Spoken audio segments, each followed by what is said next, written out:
Assalamualaikum warahmatullahi wabarakatuh. Pada kali ini kita akan belajar untuk menghubungkan antara interface HTML dengan database. Di sini saya sudah membuat database, yaitu perusahaan dengan tabel pegawai.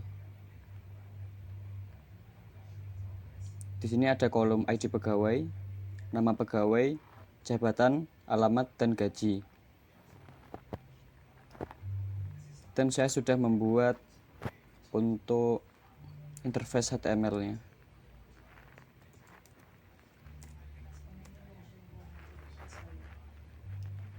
Seperti ini. ID pegawai, nama, jabatan, dan alamat. Dan kita akan membuat algoritma untuk gajinya ketika jabatan dipilih pada masing-masing bagiannya: direksi, direktur utama, direktur keuangan, direktur, dan direktur personalia. Jika masing-masing jabatan ini dipilih, maka masing-masing akan mengeluarkan output gaji yang berbeda dan akan langsung masuk menuju ke database. Di sini sudah ada data, saya hapus dulu. Kita ingat-ingat ID pegawai, nama pegawai, jabatan, alamat, dan gaji. Oke, di sini saya sudah ada file HTML-nya. Dan di sini saya ada file satu lagi yang bernama proses.php, masih kosong. Nah, dengan PHP ini nanti kita akan membuat koneksi database-nya berdasarkan pegawai.html ini. Yang perlu kita perhatikan adalah atribut di samping tag form ya, form. Yang pertama adalah method post-nya, diberi method post atau get juga bisa. Lalu di bagian action, atribut action, kita sisipkan nama file, yaitu proses.php. Kemudian di masing-masing inputnya maupun di buttonnya diberi karakter name sebagai identifier atau agar bisa diidentifikasikan atau dimasukkan ke dalam file PHP-nya nanti. Dan di sini ada tag untuk membuat drop down sederhana, yaitu select dan option. Di sini ada direksi, direktur utama, direktur keuangan, direktur, dan direktur personalia. Tampilan websitenya seperti ini, drop down sederhananya.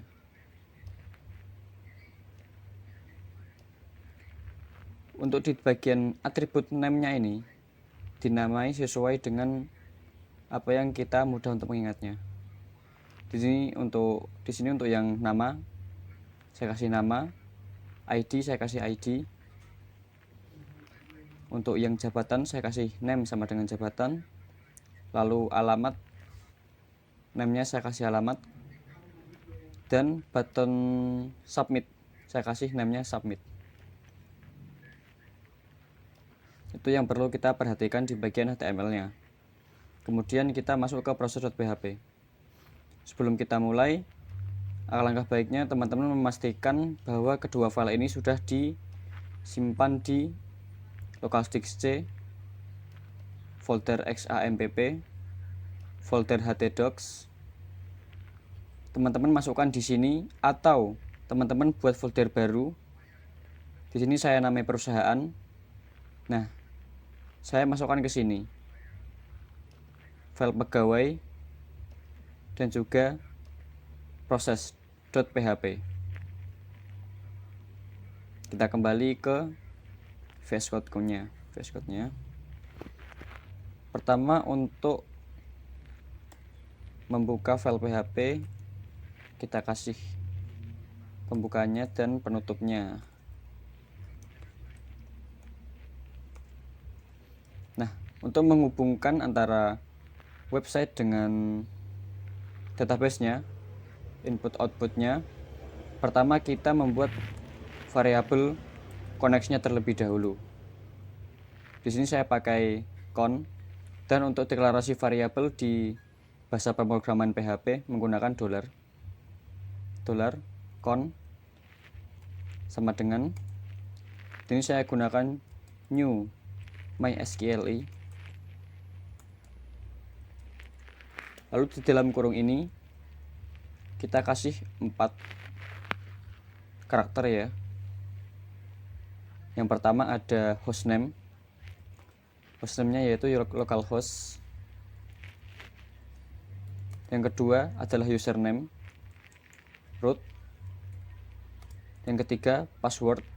Di sini kita memakai user yang free, bukan yang custom. Di sini tidak menggunakan password apa-apa, jadi kita kosongin saja. Kemudian yang terakhir adalah nama database perusahaan, disamakan dengan yang ada di phpMyAdmin-nya. Perusahaan, tabelnya pegawai. Jangan lupa dikasih titik koma atau semikolon.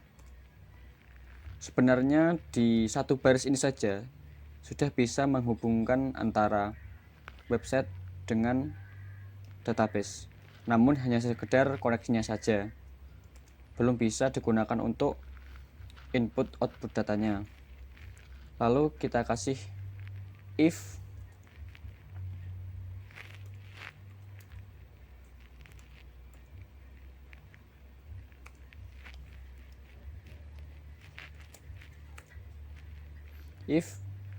lalu di dalamnya terdapat kondisi di dalam kurung yang biasa ini adalah kondisinya. Jika variabel koneksi connect error,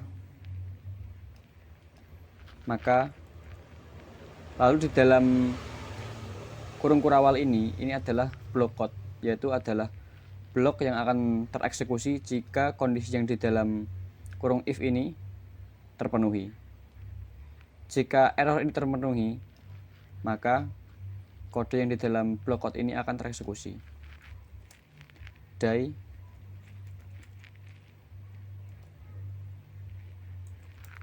koneksi gagal. Lokasi titik connect error. Jika koneksinya error, maka die ini digunakan untuk mematikan atau memberhentikan eksekusi program dengan menampilkan pesan-pesan tertentu. Jadi jika error, maka eksekusi akan dihentikan dan menampilkan pesan custom yang sesuai kita inginkan. Di sini akan muncul pesan koneksi gagal diikuti dengan pesan gagal dari sistem.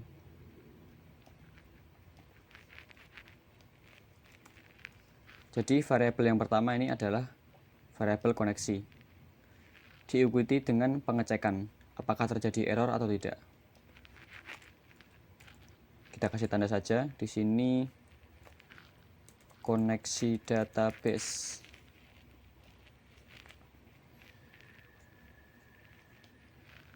Lalu yang kedua kita buat pengecekan dan pengambilan variabel, pengambilan nilai. If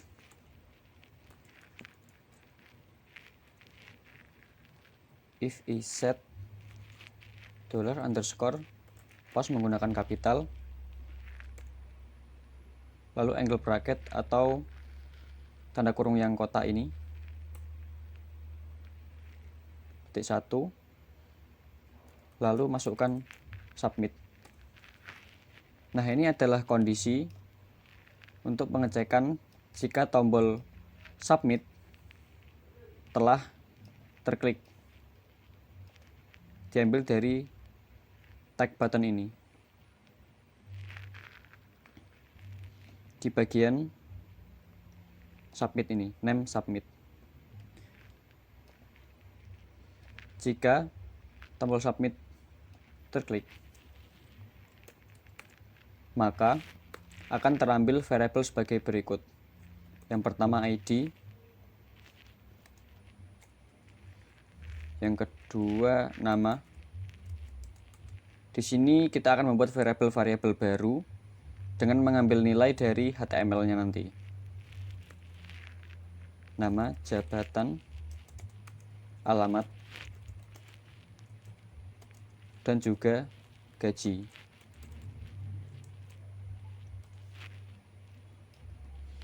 Untuk ID, kita menggunakan cara yang sama seperti ini.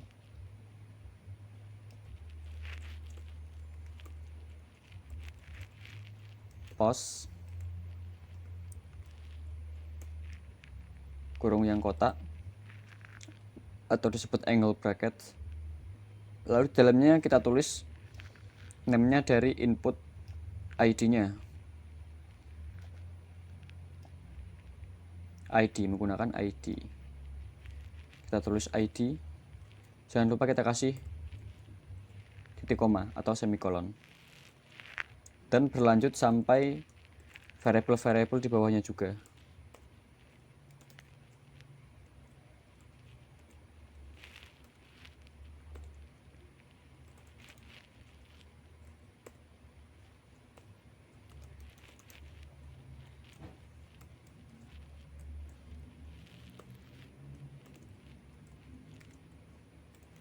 Jangan lupa menggunakan huruf kapital.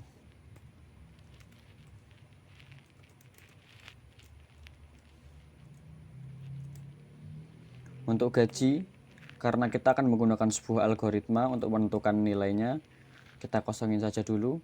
Lalu di sini kita membuat algoritmanya menggunakan if jika jabatan, kita panggil variabelnya, jika jabatan sama dengan, kita menggunakan sama dengan 2 karena kita akan membandingkan nilainya. Jadi operator sama dengan 2 ini untuk membandingkan sebuah nilai apakah sama. Yang pertama, jabatan yang pertama yaitu direksi. Jika jabatan yang pertama direksi,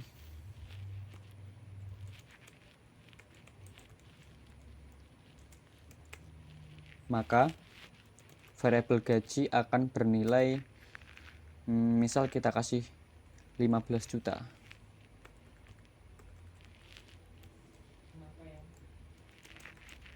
Else if, kita gunakan else if untuk kondisi yang kedua, karena di sini ada beberapa kondisi ya, bukan hanya 2 maupun 3. Jadi untuk memberikan 2 kondisi lebih kita menggunakan else if. Lalu kondisinya jabatan sama dengan 2 kali. Yang kedua adalah direktur utama.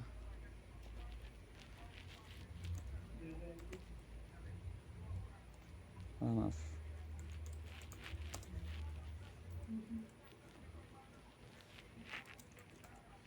Maka gajinya akan bernilai, di sini kita kasih saja 13 juta.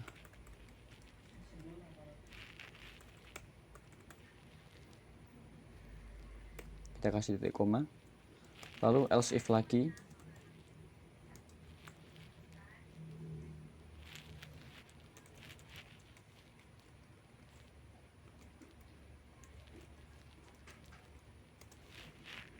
Yang ketiga, direktur keuangan.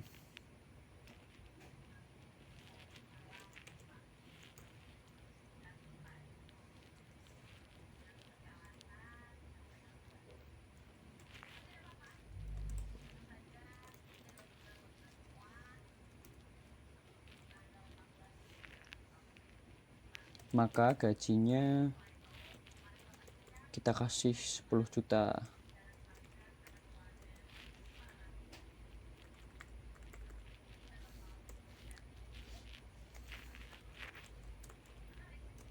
Kondisi berikutnya, jika jabatan yang dipilih adalah direktur, maka gaji adalah 8 juta misal. Lalu untuk kondisi yang terakhir kita gunakan else.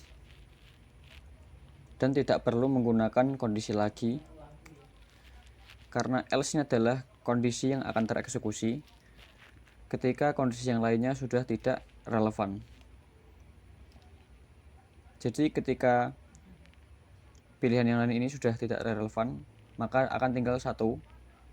Nah, ini akan masuk di else-nya, meskipun tidak dituliskan kondisinya secara utuh.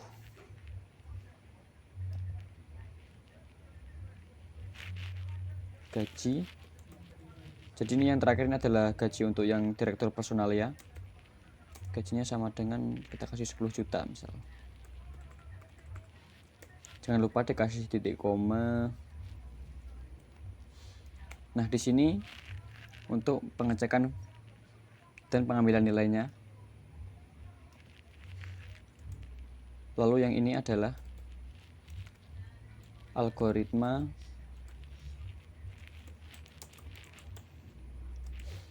untuk menentukan nilai gaji berdasarkan jabatan yang dipilih oleh pegawai. Nah, di sini kita akan membuat variabel baru. Variabel yang berisi instruksi yang nantinya akan dieksekusi. Variabel berisi instruksi SQL.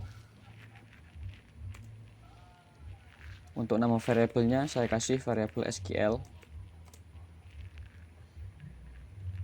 sama dengan, jangan lupa dikasih tanda petik 2. Lalu setelah itu kita berikan instruksinya. Insert, jangan lupa menggunakan huruf kapital semua. Insert into, tadi nama tabelnya adalah pegawai. Insert into pegawai. Lalu kita isikan kolomnya apa saja. Yang pertama adalah kolom ID pegawai. Jangan lupa dikasih koma. Nama pegawai. Setelah itu jabatan. Alamat. Yang terakhir gaji. Setelah itu values. Dalam kurung lagi. Dikasih petik. Di dalamnya diisi dengan variabel yang nilainya telah diambil ini. Yang pertama, variabel ID, koma, tanda petik, petik 1, kita isi dengan nama, variabel nama, sampai seterusnya.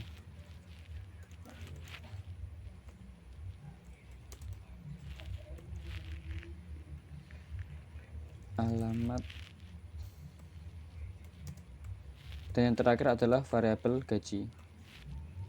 Dan jangan lupa di akhirnya diakhiri dengan semikolon atau titik koma.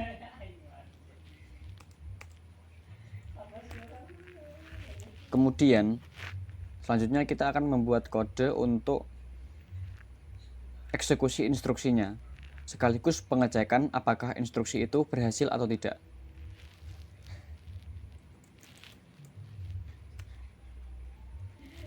Instruksi eksekusi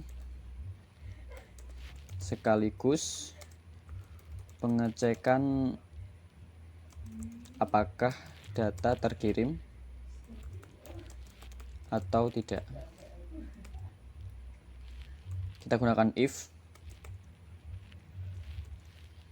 Kita panggil variabel count di sini.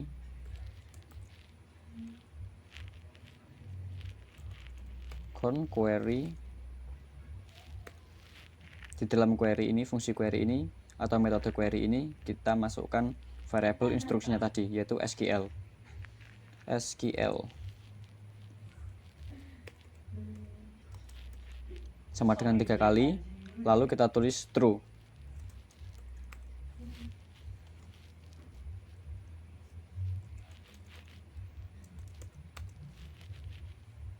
Nah, di sini jika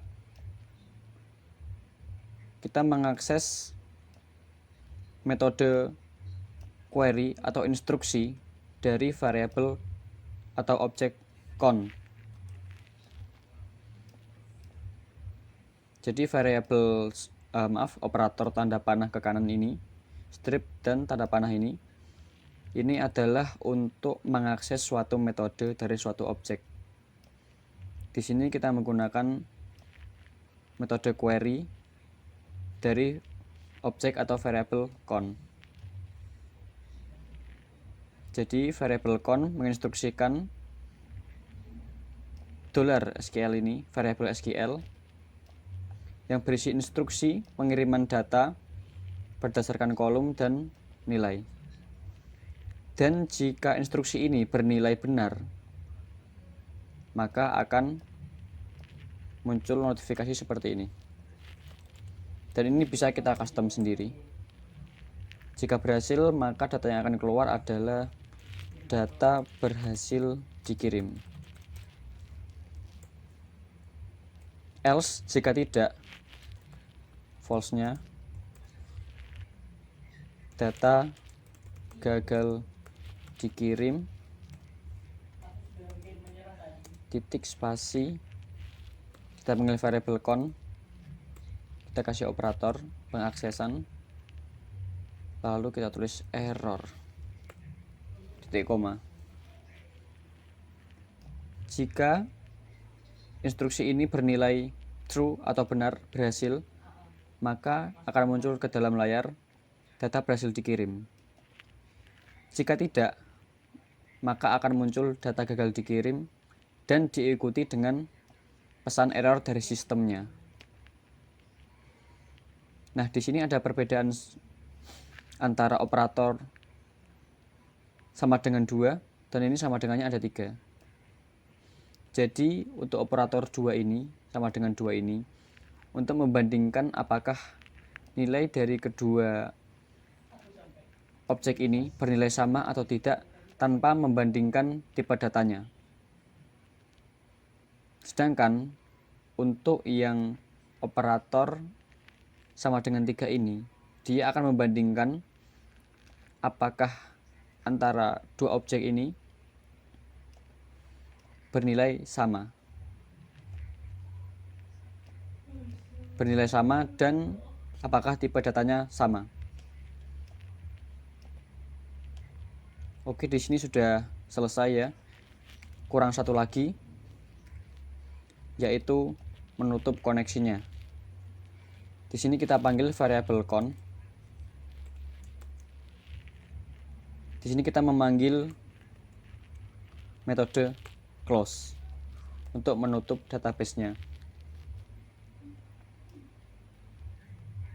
Jadi di sini kita menginstruksikan variable count atau objek yang mewakili koneksi ini untuk memutuskan koneksinya.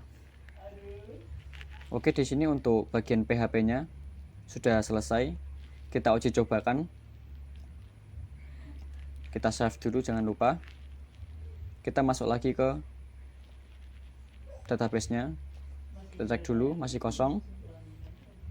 Lalu kita pergi ke interface websitenya.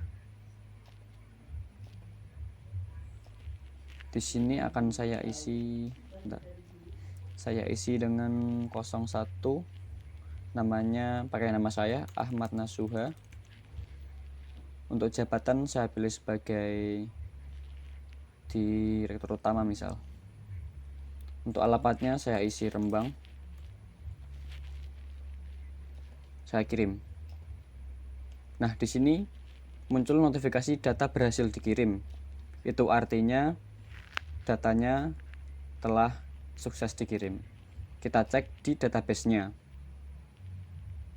Kita refresh. Oke, bagus. Di sini sudah muncul. ID pegawai 1, nama pegawai Ahmad Nasuha, jabatan direktur utama, alamat Rembang. Gajinya di sini otomatis terisi menggunakan algoritma yang sudah kita tulis tadi. Direktur utama di sini gajinya adalah terset 13 juta. Maka yang akan masuk ke database-nya juga 13 juta. Sekarang kita akan masukkan data baru. Uji coba lagi.